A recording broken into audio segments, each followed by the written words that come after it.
Sipping on the come up with a 211 in my mind, persuaded by the devil, gripping on my black plastic now. Searching for a lick that I can hit with murder in my soul. Swinging bending corners in the 67 Elko. In the latest chapter we see Oden's attack is stopped by Semimaru, one of Orochi's aides, who is a former user of the Bari Bari no Mi.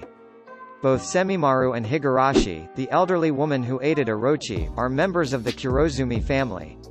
After his initial confrontation with Orochi, the two make an agreement which involves a boat and Oden dancing naked on the street of the flower capital. Oden continued to dance naked once a week for the next 5 years, which caused most of the people of Wano country to lose faith and respect for Oden. Apart from that, his family, retainers, and close friends still believed in him. 5 years after Oden's return, Hyogoro was captured for his defiance. His wife and 16 of his men were killed after starting a revolt. At this point Oden realized Orochi never intended to respect his side of their deal.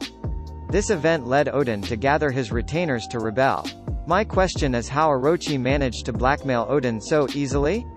Of course he was threatening all the people of Wano, but I think Oden with his retainers could have protected them, fighting Orochi and Kaido from the beginning.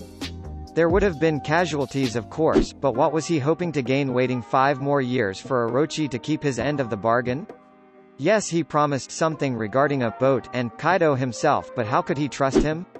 What if instead he was forced to do that in order to protect something even more important he could not afford to lose? I have 3 theories. 1. Toki, what if the arrow she was hit with had some kind of slow-acting poison from Queen that could be neutralized just by giving her some antidote every week?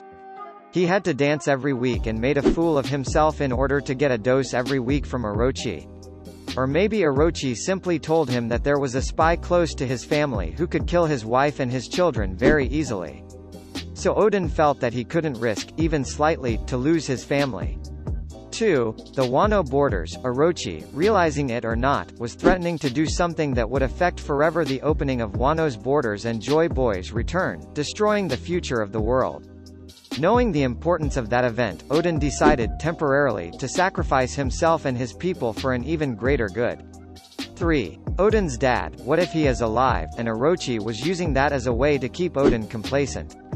Oden specifically asks, was him being sick even real? The witch could have been there for a while.